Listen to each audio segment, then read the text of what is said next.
Hola, bienvenido. Vamos a hablar sobre el desarrollo postnatal. Mi nombre es Carmen Estela Montero. Soy estudiante de la Corporación Universitaria Iberoamericana. Quiero que me acompañes en este maravilloso recorrido. Y de la primera etapa que hablaremos son los primeros 3 años de vida. En definitiva, los genes que el lactante hereda tienen una poderosa influencia sobre si el niño será alto o bajo, delgado o corpulento o algo intermedio. Los niños bien alimentados y nutridos, por supuesto, crecerán más altos y fornidos que los niños con una alimentación o nutrición deficiente. Como observamos en esta imagen, a medida que el bebé crece, la forma y proporciones de su cuerpo cambian. De manera típica, un infante de 3 años de edad es delgado en comparación con un bebé regordete y panzoncito de 1 año de edad. En definitiva, el crecimiento y desarrollo físico siguen los principios madurativos, el céfalo-caudal y el próximo distal. Según el principio céfalo-caudal, el crecimiento ocurre de arriba hacia abajo. Según el principio próximo distal, adentro hacia afuera, el crecimiento y desarrollo motor proceden del centro del cuerpo hacia afuera. Ahora hablemos de un proceso maravilloso, el amamantamiento, el cual debería iniciarse inmediatamente después del nacimiento y debería continuarse al menos durante el primer año de vida. Los lactantes destetados durante su primer año deberían recibir fórmulas fortificadas con hierro. ¿Qué hace que un neonato responda a un pezón? ¿Qué es lo que le indica iniciar los movimientos de chupeteo que le permitirán controlar su ingesta de líquidos? Estas son funciones del sistema nervioso central y la médula espinal. Por medio de esta red, los mensajes sensoriales viajan hacia el maravilloso cerebro y los comandos motores viajan de regreso. La construcción del cerebro. El crecimiento del cerebro es un proceso permanentemente fundamental para nuestro desarrollo tanto físico, cognitivo y emocional. Al momento del nacimiento, el cerebro solo tiene cerca de 1/4 o 1/3 de su volumen adulto. Posterior, para los 3 años de edad, alcanza entonces casi el 90% de su peso adulto. Para los 6 años de edad, casi tiene su peso adulto total, pero partes específicas del cerebro van a continuar creciendo y desarrollándose en sentido funcional, ya entrada la adultez. El crecimiento del cerebro sucede en arranques irregulares, llamados crecimientos cerebrales repentinos. Distintas partes del cerebro van a crecer de manera más acelerada a diferentes momentos. Sucede que a medida que las neuronas se multiplican, migran a sus localizaciones asignadas y desarrollan conexiones. Pasan por procesos tanto de integración como de diferenciación. Por medio de la integración, las neuronas que controlan varios grupos musculares van a coordinar sus actividades. Por medio de la diferenciación, cada neurona adquiere una estructura y función especializada diferente. Hablemos ahora de otro proceso realmente asombroso, la mielinización, la cual se inicia aproximadamente a la mitad de la gestación en algunas partes del cerebro y va a continuar hasta la adultez en otras. Ocurre que las vías relacionadas con el tacto se mielinizan para el momento del nacimiento. La mielinización de las vías visuales, que tienen una maduración más lenta, se inicia al momento del nacimiento y continúa durante los primeros 5 meses de vida. Las vías relacionadas con la audición pueden empezar el proceso de mielinización incluso ya en el 5.º mes de gestación, pero el proceso no se completa sino hasta cerca de los 4 años de edad. Los lactantes humanos cuentan con un aproximado de 27 reflejos principales. A continuación, miraremos uno de ellos, entre los que tenemos el reflejo de Moro, el reflejo prensil, el reflejo tónico. el reflejo de Babinski, el reflejo de Oso-Ikeo, el reflejo de nadar. Otro tema interesante de esta primera etapa de la vida son las capacidades sensoriales tempranas. Al desarrollarse, nuestro maravilloso cerebro les permite a los lactantes recién nacidos hacer uso lo suficientemente bien de sus sentidos, de lo que tocan, ven, huelen, saborean o escuchan. Para ello tenemos el tacto y el dolor. El tacto es el primer sentido en desarrollarse. El olfato y gusto empiezan a desarrollarse dentro del vientre materno. Los sabores y olores de los alimentos que consume a la madre encinta se pueden transmitir al feto por medio del líquido amniótico. La audición también es funcional antes del nacimiento. Los fetos responden a los sonidos y parecen aprender a reconocerlos. ¡Qué maravilla! A continuación, vemos de forma gráfica algunos hitos del desarrollo motor en esta etapa. Recordemos que no es necesario enseñar a los bebés las habilidades motoras básicas como darse vuelta, gatear o caminar. Sencillamente lo que necesitan es espacio para moverse y libertad para poder explorar lo que pueden hacer. Cuando el sistema nervioso central, músculos y huesos están listos para la acción y el ambiente les ofrece las oportunidades adecuadas de exploración y práctica, los bebés nunca van a dejar de sorprender a los adultos a su alrededor con sus nuevas capacidades.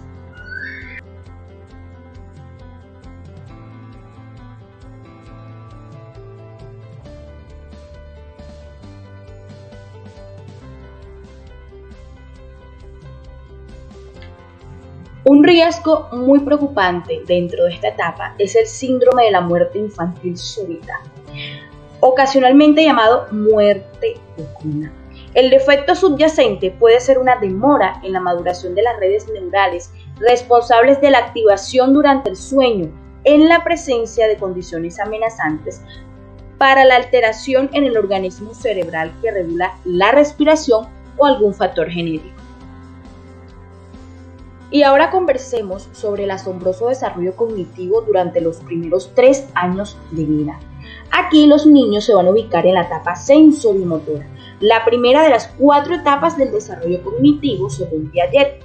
¿Qué ocurre? Durante esta etapa del nacimiento hasta los 2 años van a aprender acerca de sí mismos y de su mundo por medio de su actividad sensorial como motora. Para ello diseñé este cuadrito en donde podemos ver algunos desarrollos clave de la etapa sensoriomotora según Piaget.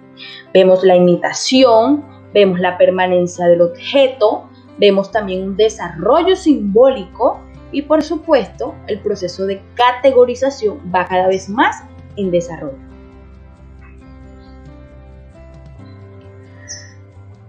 Una pregunta muy interesante dentro de este primer recorrido es cómo evoluciona el lenguaje y cómo es que los lactantes descifran el código del lenguaje.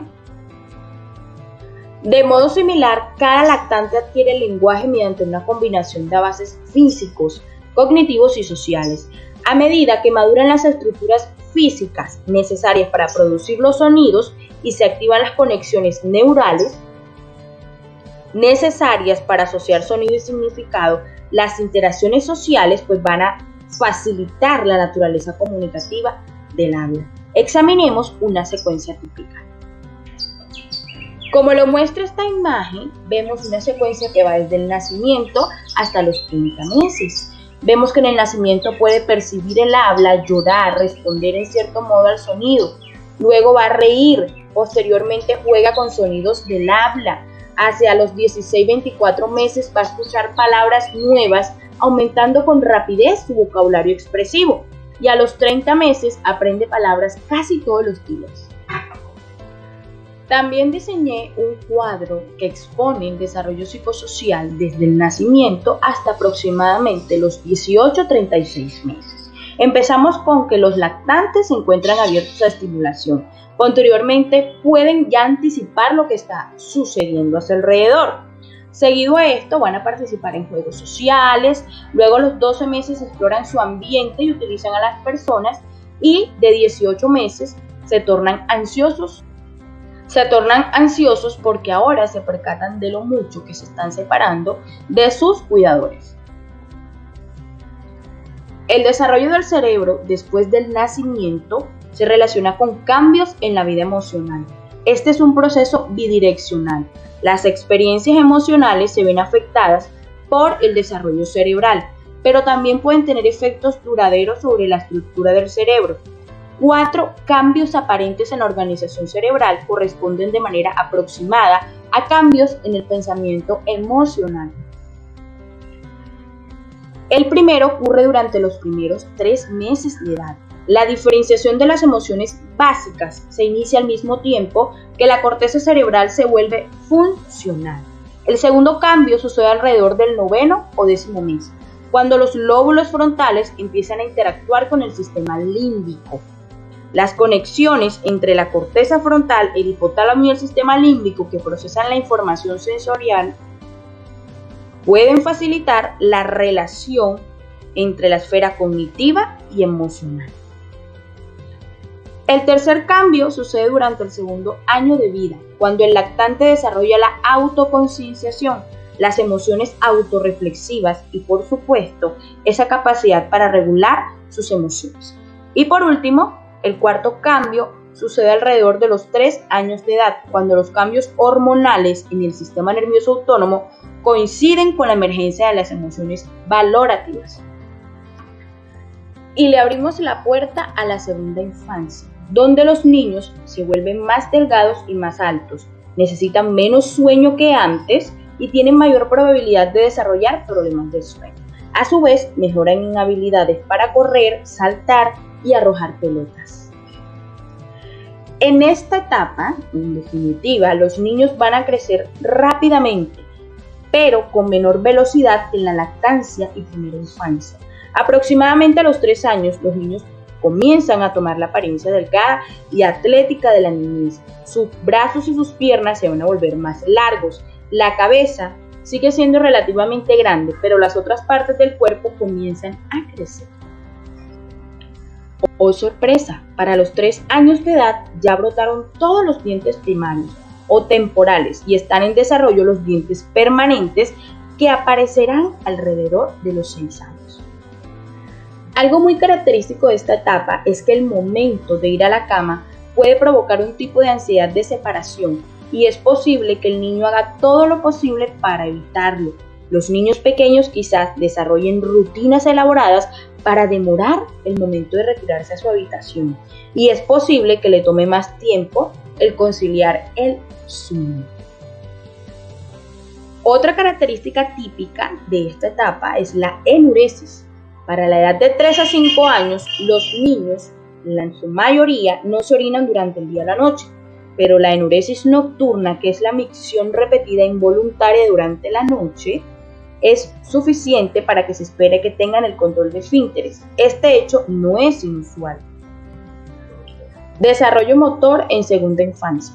Los niños de 3 a 6 años logran grandes avances en habilidades motoras, sobre todo gruesas, que involucran a los grandes músculos como correr y saltar. También comienzan a mostrar una preferencia por utilizar la mano derecha o la izquierda. Hablemos sobre la exposición al humo de tabaco, contaminación del aire y plomo. El tabaquismo de los padres, tanto en el hogar como en el automóvil, es una causa prevenible de enfermedad y muerte infantil. El daño potencial que causa la exposición al tabaco es mayor durante los primeros años de vida, cuando el organismo está aún en desarrollo. Los niños expuestos al humo del tabaco de sus padres tienen mayor riesgo de infecciones respiratorias, como bronquitis y neumonía, problemas de los oídos, empeoramiento del asma y crecimiento pulmonar lento.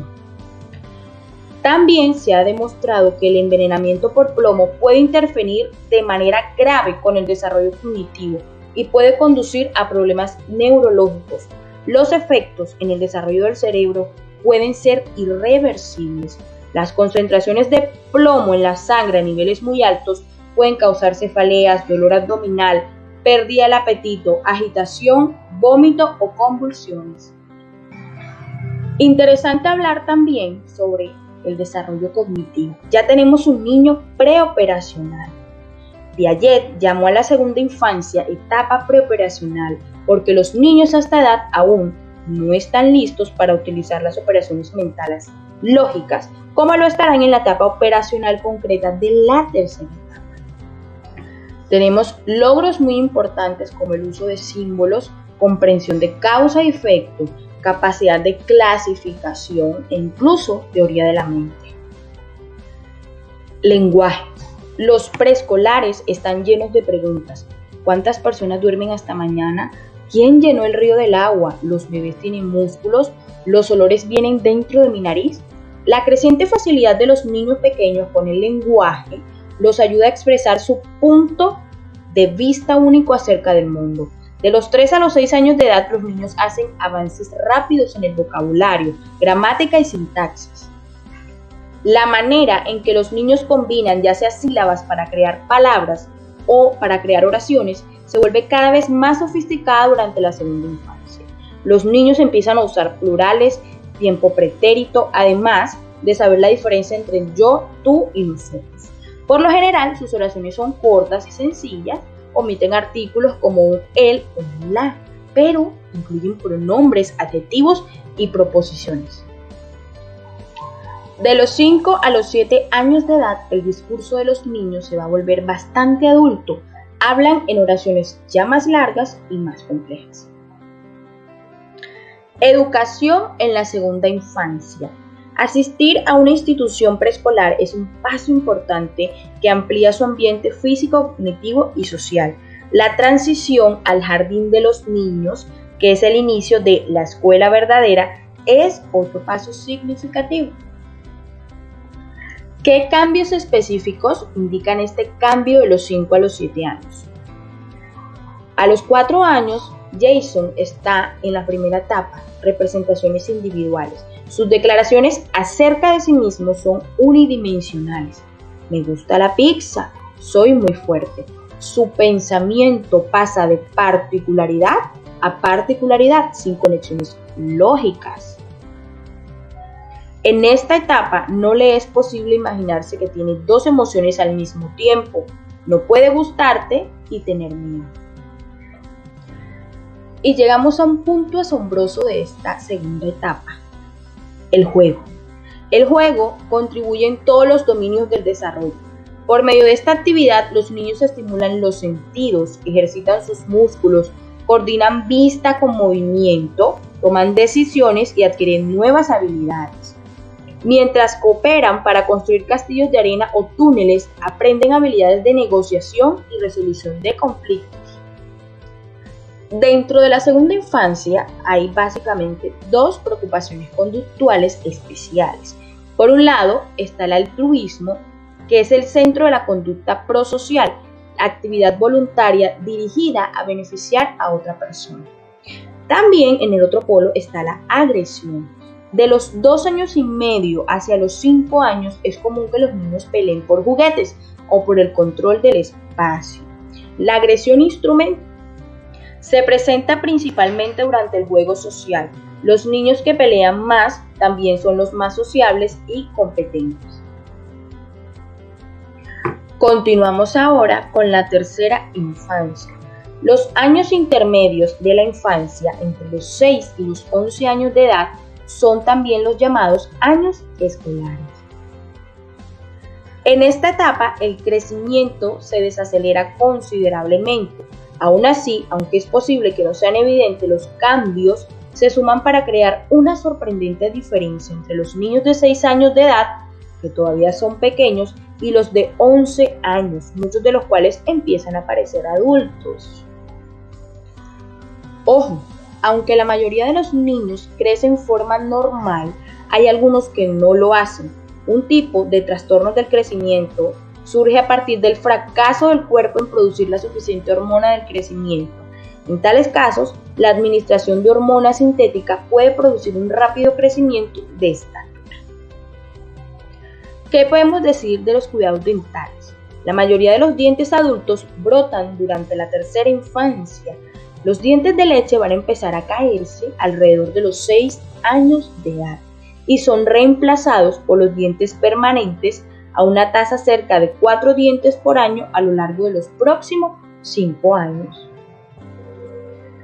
En cuanto al desarrollo cerebral, podemos decir que es menos espectacular que durante la lactancia. Un cambio de este tipo es la pérdida de densidad de la materia gris en ciertas regiones de la corteza cerebral. Este proceso, que refleja la poda de dendritas no utilizadas, está equilibrado por un continuo aumento de materia blanca en los axones o fibras cerebrales que transmiten información de neuronas a regiones cerebrales. Entre los 6 y 13 años de edad ocurre un marcado crecimiento en las conexiones entre los lóbulos temporal y parietal, que manejan funciones sensoriales, de lenguaje y de comprensión espacial. El crecimiento de materia blanca en estas regiones desciende alrededor del periodo crítico en la adquisición del lenguaje. Los investigadores han observado un engrosamiento cortical entre los 5 y los 11 años de edad en los lóbulos temporal y frontal. Este cambio se relaciona con mejorías en el desempeño de la porción de vocabulario de las pruebas de inteligencia. De los 6 a los 11 años de edad, el crecimiento más acelerado fue en el área que primordialmente sustenta el pensamiento asociativo, el lenguaje y las relaciones especiales. Este crecimiento se va a desacelerar entre los 11 y los 15 años de edad, lo cual posiblemente coincida con el final del periodo crítico que se ha propuesto para el aprendizaje de un nuevo idioma. En cuanto a los patrones y problemas de sueño, nos encontramos que las necesidades de sueño disminuyen de 11 horas por día a los 5 años de edad a poco más de 10 horas a los 9 años de edad y a cerca de 9 horas por día a los 13 años de edad. Los problemas de sueño, como resistencia a la hora de irse a la cama, insomnio y somnolencia, son comunes durante estos años. En cuanto al desarrollo motor, podemos encontrar unos hitos absolutamente claves y maravillosos desde los 6 hasta los 11 años de edad.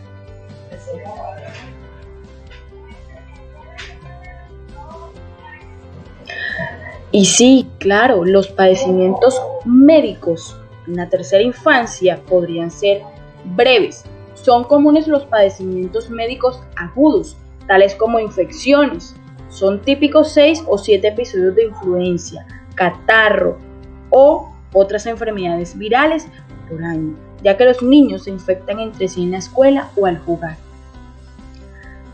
A su vez, pueden ser comunes también los problemas visuales, tanto auditivos, el tartamudeo, el asma y las lecciones accidentales. En la tercera infancia tenemos un niño operacional concreto. Los niños ingresan en la etapa de las operaciones concretas, en las que pueden usar operaciones mentales para resolver problemas concretos, es decir, tangibles.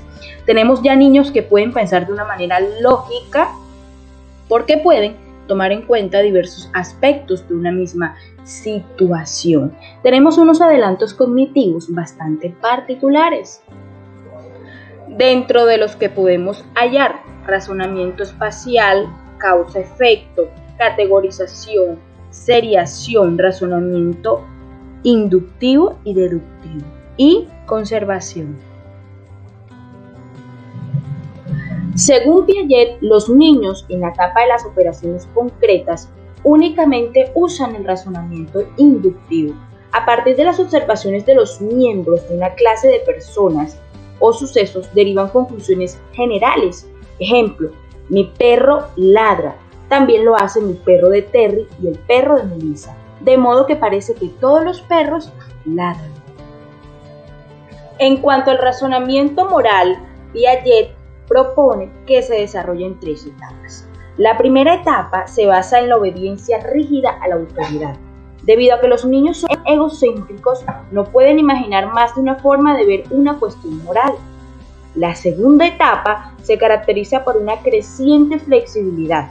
A medida que los niños interactúan con más personas y entran en contacto con un rango más diverso de puntos de vista, empiezan a descartar la idea de que existe una norma única y absoluta de lo correcto y lo incorrecto.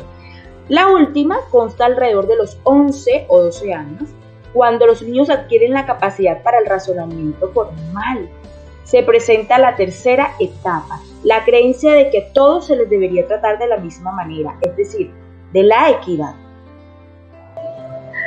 La pregunta de oro: ¿cómo se desarrollan entonces las habilidades ejecutivas?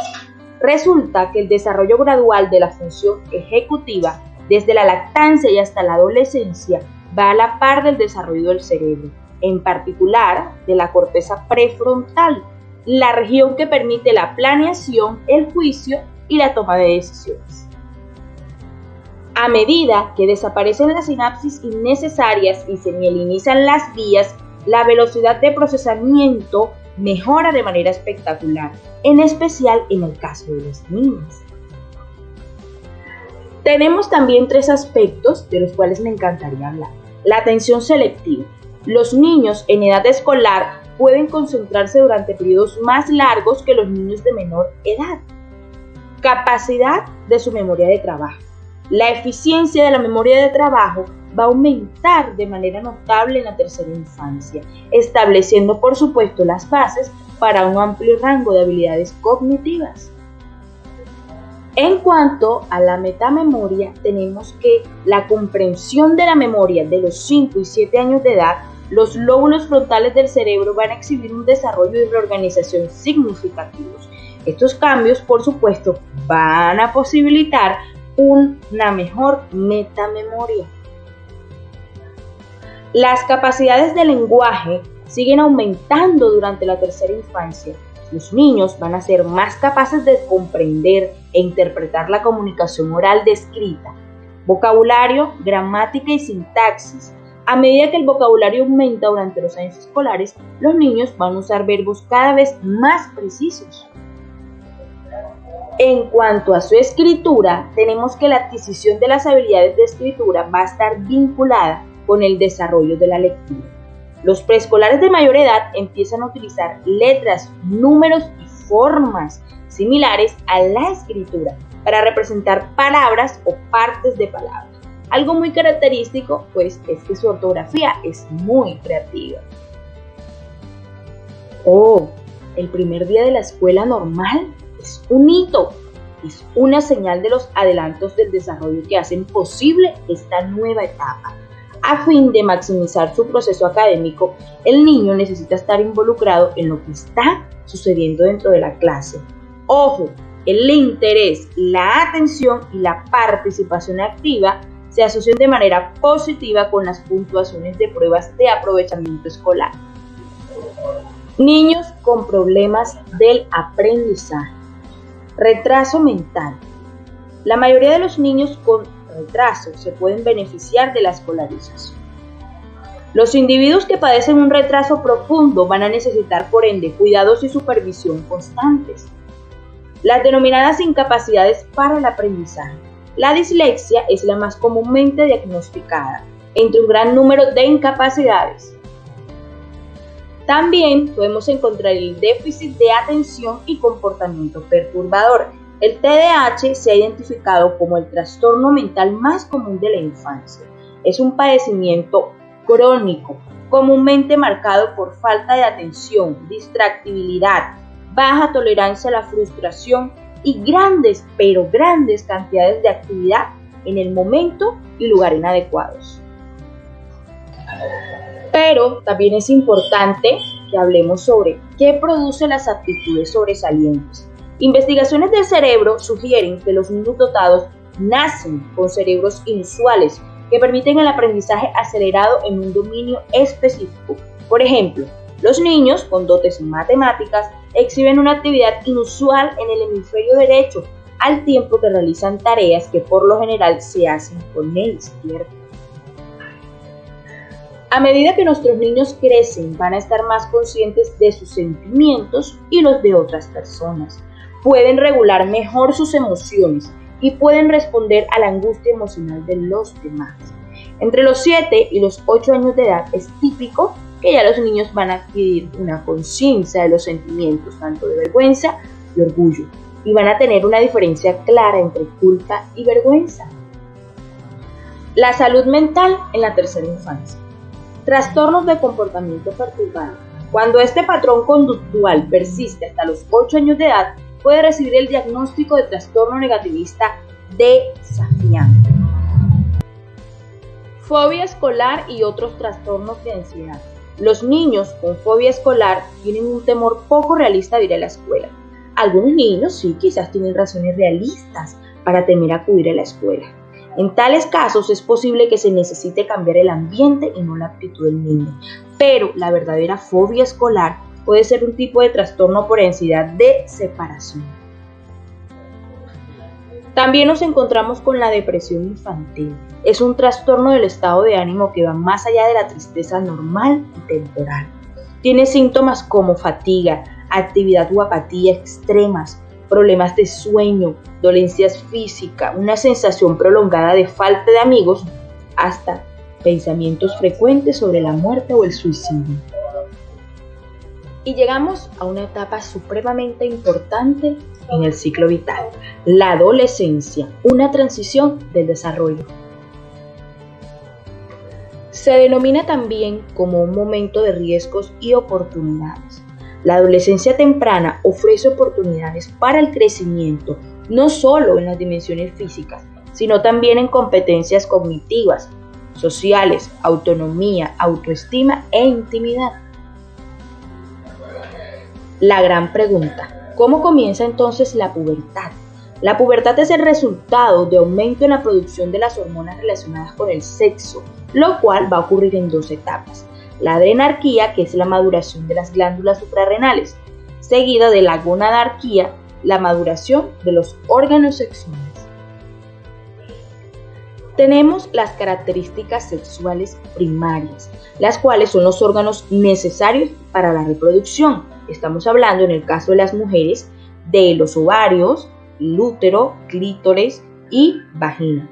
En el varón, por supuesto, va a incluir los testículos, el escroto y la próstata. Bien, las características sexuales secundarias son los signos fisiológicos de maduración sexual, que no implican directamente los órganos sexuales. Por ejemplo, las mamas en las mujeres y los hombros amplios en los varones. También tenemos, por ejemplo, cambios en la voz, texturas en la piel, crecimiento de vello púbico. ¿Y cómo funciona el cerebro de un adolescente? Los adolescentes procesan información sobre las emociones de manera diferente a lo de los adultos, en definitiva. Los adolescentes mayores tenían mayor probabilidad de utilizar los lóbulos frontales que manejan la planificación, el razonamiento y control de impulsos, y que en consecuencia van a permitir juicios más precisos y razonados. Esto sugiere una posible razón por la que algunos adolescentes jóvenes toman decisiones poco prudentes, como el abuso de sustancias o riesgos en conducta sexual. Es decir, es posible que el desarrollo cerebral inmaduro permita que los sentimientos superen a la razón y que impida que algunos adolescentes escuchen las famosas advertencias, que parecen lógicas y persuasivas para los adultos. Hablemos de las necesidades de sueño. De hecho, los adolescentes necesitan tantas o más horas de sueño que cuando eran más jóvenes. Un patrón de dormir tarde y quedarse dormido en la mañana puede contribuir al insomnio, un problema que a menudo comienza al final de la niñez o adolescencia. Uso y abuso de drogas. Aunque la gran mayoría de los adolescentes no abusa de las drogas, una minoría significativa sí lo hace. La depresión. La depresión en los jóvenes no necesariamente va a aparecer como la típica tristeza o irritabilidad de la que tanto nos han hablado, aburrimiento o incapacidad para experimentar placer. Una razón por la que se necesita tomarse con seriedad es que constituye en esta etapa un gran peligro de suicidio. Aspectos de la maduración cognitiva. Su velocidad de procesamiento de información continúa en aumento, aunque no de manera tan espectacular como en la anterior etapa, es decir, en la tercera infancia. Aunque es posible que su pensamiento siga siendo inmaduro en algunos sentidos, muchos adolescentes van a tener esa capacidad de razonamiento abstracto y de sofisticados juicios morales. Un valor agregado en esta etapa es el razonamiento hipotético-deductivo. Ahora va a tener la capacidad de razonamiento de este tipo. Puede desarrollar una hipótesis y diseñar un experimento para someterlo a prueba. Va a considerar todas esas hipótesis que puede imaginar y las examina de una en una para eliminar aquellas que son falsas y llegar a la verdadera. Desarrollo del lenguaje. El uso del lenguaje en los niños refleja su nivel de desarrollo cognitivo.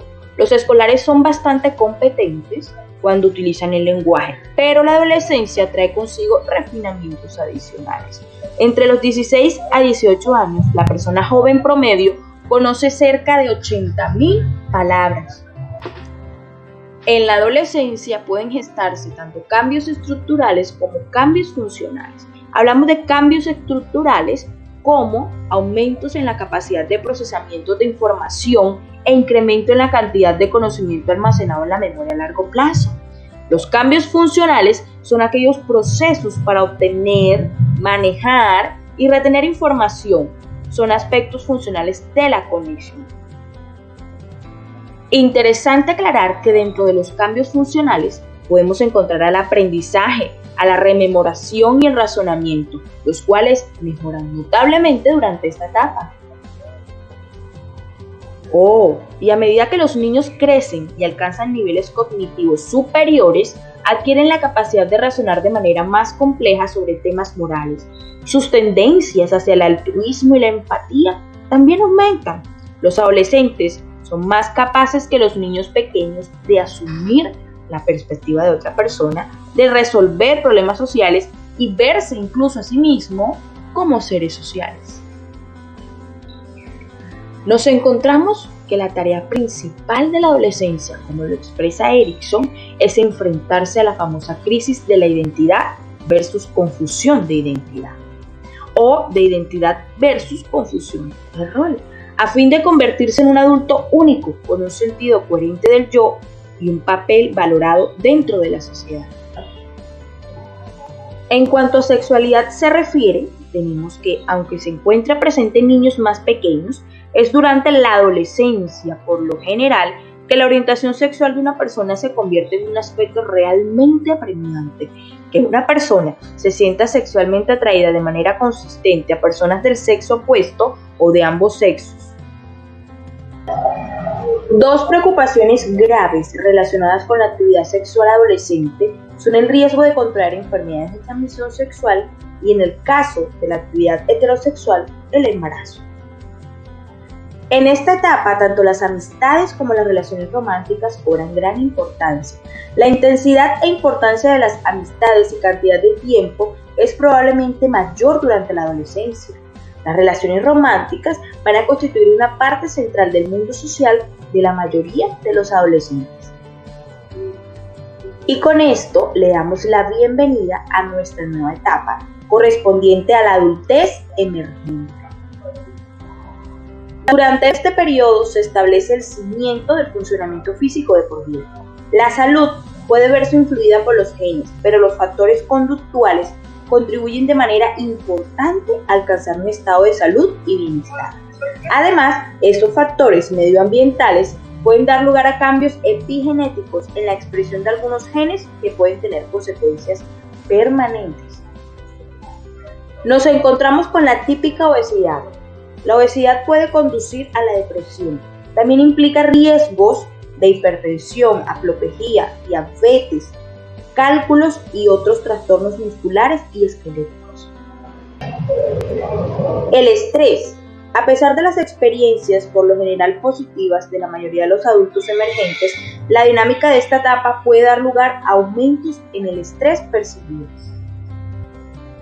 Un punto interesante es que el consumo de bebidas alcohólicas alcanza su punto más alto en la adultez emergente. El consumo de alcohol se asocia con otros riesgos característicos de la adultez emergente, como los accidentes automovilísticos. Para la mayor parte de los adultos emergentes, la salud mental y el bienestar mejoran y los problemas de conducta disminuyen. Sin embargo, al mismo tiempo, se incrementa la incidencia de trastornos psicológicos como la depresión mayor. El consumo de drogas ilícitas alcanza su punto más alto entre los 18 y 25 años. En cuanto a la depresión, tenemos que la adolescencia y la adultez Parecen ser periodos sensibles para el inicio de los trastornos depresivos. Desarrollo cognitivo, nuevas formas de pensamiento en la adultez. Si bien Piaget describió la etapa de las operaciones formales como el pináculo del logro cognitivo, algunos científicos sostienen que los cambios en la cognición se extienden más allá de ella. Una línea de teoría e investigación se concentra en los niveles superiores de pensamiento reflexivo o razonamiento abstracto. Otra se relaciona con el pensamiento postformal, que combina la lógica con la emoción y la experiencia práctica. Esta etapa superior de la cognición se conoce como pensamiento postformal y por lo regular comienza en la adultez emergente, gracias a la exposición a la educación superior. Educación y trabajo. Las elecciones formativas y vocacionales después de la preparatoria pueden presentar oportunidades de crecimiento cognitivo. La exposición a un nuevo ambiente educativo le ofrece la oportunidad de afinar habilidades. También hablamos del recentramiento. ¿En qué consiste? Se propuso el término de recentramiento para denominar el proceso que fundamenta el cambio a una identidad adulta.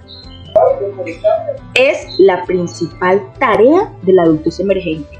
Sí, es un proceso de 3 etapas, donde el poder y la responsabilidad dan origen al adulto temprano. Continuamos con otra etapa fascinante de nuestro ciclo vital, la adultez media. Al envejecer es común que los adultos experimenten diversos deterioros perceptuales, incluyendo problemas auditivos y visuales. Los problemas de la vista relacionados con la edad se presentan en 5 ámbitos y la velocidad de procesamiento de información visual también disminuye. También es común la pérdida de agudeza visual, además de una pérdida gradual del oído, apenas advertida en años anteriores, se acentúa alrededor de los 50. Esta condición presbiacusia por lo general se limita a sonidos más agudos que los que se utilizan en el habla. La pérdida de resistencia es el resultado de la disminución gradual del ritmo del metabolismo basal después de los 40 años. En la Edad Media se hace más frecuente ese "lo tengo en la punta de la lengua", en el cual la persona está segura de que sabe una palabra, pero no puede recuperarlo por la memoria. Y es probable que las personas que experimentan dicho fenómeno con mayor frecuencia muestren más atrofia en la ínsula izquierda, un área del cerebro asociada con la producción del agua. Cambios estructurales y sistémicos. Los cambios de aspecto se van a hacer muy notables en los años de la mitad de la vida. El pelo se adelgaza porque se reduce el ritmo de sustitución y encanece porque baja la producción del pigmento de melanina. La gente de edad media va a aumentar de peso debido a la acumulación de grasa y la pérdida ósea se va a acelerar entre los 50 y 60 años. Un aspecto muy importante es la sexualidad y funcionamiento reproductivo. Hay muchísimos mitos en torno a este tema en esta etapa de la vida. La menopausia y sus significados ocurre cuando deja de ovular y menstruar de manera permanente y ya no puede concebir un hijo. En general, se da por ocurrida un año después del último periodo menstrual. Pero no solamente las mujeres, también se experimentan cambios del funcionamiento sexual masculino. Los hombres no tienen una experiencia equivalente a la menopausia, es cierto, no sufren la caída súbita de producción de hormonas a la mitad de la vida y pueden reproducirse hasta edades provectas. Sin embargo, también tienen un reloj biológico. Los niveles de testosterona se reducen lentamente después de los 30, alrededor de 1% al año. La frecuencia de la actividad sexual y la satisfacción con la vida sexual disminuyen de manera gradual durante los 40 y los 50 años. En cuanto a las tendencias de salud a la mitad de la vida, es posible que sí tengan menos energía que en su juventud y que experimenten fatiga y dolores ocasionales. La prevalencia de las limitaciones físicas va a aumentar con la edad. Ejemplo de ello, surge la hipertensión, que es una preocupación cada vez más importante a partir de la mitad de la vida, como factor de riesgo de enfermedad tanto cardiovascular como renal. La prevalencia de la diabetes se duplicó en la década de los 90. A diferencia de la diabetes juvenil, la diabetes en la que las concentraciones de azúcar aumenta porque el cuerpo no produce suficiente insulina. Salud mental.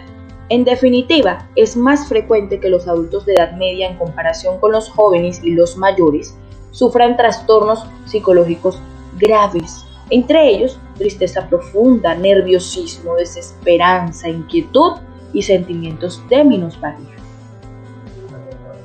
En cuanto a su desarrollo cognitivo se refiere, tenemos a la pericia. Los avances de la pericia continúan por lo menos durante toda la adultez media y son relativamente independientes de la inteligencia general. Se sostiene que debido a la experiencia, el procesamiento de la información y las habilidades fluidas se encapsulan, es decir, se dedican a clases específicas de conocimiento para hacerlos más fáciles de recuperar. Pensamiento integrativo. Aunque no se limita a ningún periodo particular, el pensamiento postformal parece adecuado para llevar a cabo las tareas complejas y resolver dificultades desconcertantes a la mitad de la vida. La escrupulosidad suele ser mayor en la adultez media, lo que al parecer se relaciona con la experiencia laboral. La gente tiende a volverse socialmente más madura a medida que pasa por la flor de la vida y a su vez la madurez le permite hacer contribuciones más productivas al trabajo. ¿Existirá la famosa crisis de la mitad de la vida? Es común atribuir los cambios en la personalidad y estilo de vida que se producen entre los 40 y 45 años a la crisis de la mitad de la vida, un periodo supuestamente muy estresante que es desencadenado por la revisión y valoración de la vida personal. La crisis, a la cual se conceptualiza como una crisis de identidad, también se conoce como una segunda adolescencia. Importante, la revisión en la mitad de la vida puede ser un momento de inventario que arroja nuevos conocimientos sobre el yo y estimula correcciones a mitad del recorrido sobre el diseño y trayectoria de nuestra vida. Y no podíamos terminar esta etapa sin hablar sobre el nido vacío, cuando los hijos se van. El nido vacío no es una señal del fin de la paternidad o maternidad, es una transición a una nueva etapa, la relación entre los padres y sus hijos adultos. Y con esta transición de los viejos jóvenes a los viejos de edad avanzada, le damos paso a la adultez tardía. El envejecimiento primario es un proceso gradual e inevitable de deterioro corporal que empieza a una edad temprana y continúa a lo largo de los años, sin que importe lo que la gente haga para aplazar. El envejecimiento secundario va a ser el resultado de la enfermedad, del abuso e incluso de la inactividad, factores que a menudo pueden ser controlados por la persona. La pregunta eterna: ¿por qué envejecemos? El cuerpo humano envejece de acuerdo con un plan de desarrollo normal incorporado en los genes. Una de esas teorías postula que el envejecimiento resulta de la senectud programada. Bueno, y ahora hablemos sobre los famosos cambios físicos en esta etapa. Algunos cambios físicos, por lo general, se asocian con el envejecimiento, pues van a resultar evidentes para cualquier observador, aunque afectan más a algunos ancianos que a otros.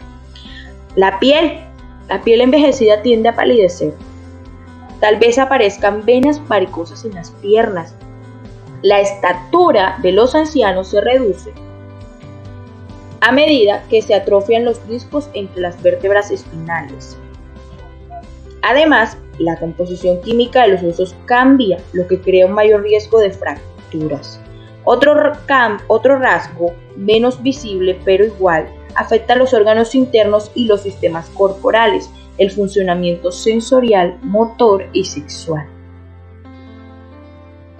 Envejecimiento del cerebro. Además, la plasticidad del cerebro puede reorganizar los circuitos neuronales para responder al desafío del envejecimiento neurobiológico. En la adultez tardía se observan disminuciones graduales tanto de volumen como de peso del cerebro, sobre todo en la corteza frontal, la cual controla las funciones. La mayoría de las investigaciones coinciden en que La pérdida neuronal no es importante y no afecta a la cognición. Sin embargo, cuando se incrementa el ritmo de esos cambios cerebrales, el deterioro cognitivo es cada vez más probable. Otro cambio típico es la disminución del número o densidad de los neurotransmisores dopamínicos debido a las pérdidas de sinapsis. Las diferencias individuales en el funcionamiento sensorial y motor se incrementan con la edad. Por ejemplo, un hombre de 80 años puede escuchar cada palabra de una conversación susurrada, mientras que otro no escucha el clima. El deterioro, en definitiva, suele ser más severo entre los viejos de edad avanzada. Los problemas visuales y auditivos pueden privarlos de las relaciones sociales y de su independencia. En cuanto al sueño, se ha determinado que los adultos mayores suelen dormir y soñar menos que antes. Sus horas de sueño profundo son más restringidas y pueden despertarse con mayor facilidad por problemas físicos. Entre las enfermedades crónicas comunes de la adultez tardía encontramos la cardiopatía, el cáncer y la aplopejía. Problemas mentales y conductuales. Demencia es el término general para denominar el deterioro cognitivo y conductual debido a causas fisiológicas que interfieren con las actividades cotidianas. La enfermedad de Parkinson, por otro lado, es el segundo trastorno más común que involucra una degeneración neurológica progresiva. Se caracteriza por temblores, rigidez y postura inestable. Desarrollo cognitivo. En muchos adultos mayores, una ralentización general del funcionamiento del sistema nervioso es un factor importante que contribuye a la pérdida de eficiencia del procesamiento de información y a los cambios en las capacidades cognitivas. ¿Cómo cambia la memoria? La pérdida de memoria es la principal preocupación manifestada, pero en la memoria, como en otras capacidades cognitivas, el funcionamiento de las personas mayores disminuye con lentitud y varía de manera considerable. Hablemos sobre el habla y la memoria, efectos del envejecimiento. Los adultos mayores también cometen más errores para nombrar en voz alta las fotografías de objetos, hacen referencias más ambiguas y cometen actos fallidos en el habla cotidiana. Muestran una tendencia cada vez mayor a cometer faltas de ortografía con palabras que se escriben diferente a como suenan. Por otra parte, para Erikson, el sentido y el logro mayor de la adultez tardía es lograr el sentido de la integridad del yo o integridad de sí mismo, un logro basado en la reflexión sobre la propia vida. En la octava y última etapa del ciclo de vida, integridad del yo frente a la desesperanza, los adultos necesitan evaluar y aceptar su vida para poder aceptar la muerte. Es importante, antes de finalizar, que revisemos brevemente las cuestiones sociales relacionadas con el envejecimiento. Una de ellas constituye la vida después del retiro. El retiro no es un evento único, sino un proceso dinámico de ajuste que se conceptualiza mejor como una forma de toma de decisiones. En este caso, los recursos personales, económicos y relaciones sociales pueden influir grandemente. En este mismo sentido, las relaciones sociales, el apoyo emocional ayuda a los ancianos a mantener la satisfacción con la vida ante el estrés y ante el trauma, como la pérdida del cónyuge o de un hijo, de una enfermedad que pone en riesgo la vida o de un accidente.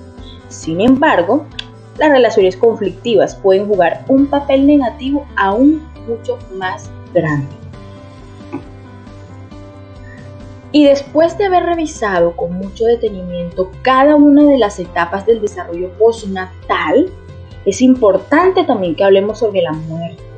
Incluso sin padecer una enfermedad identificable alrededor de los 100 años, las personas tienden a experimentar deterioros funcionales, pierden el interés en comer, beber y fallecen de manera natural. El descenso o deterioro terminal se refiere específicamente a la decadencia general que se observa en las habilidades cognitivas poco antes de la muerte. Y con esta última reflexión damos por terminado esta revisión detallada y descriptiva sobre el desarrollo postnatal en el ciclo vital del ser humano. Gracias por acompañarme y gracias por permanecer.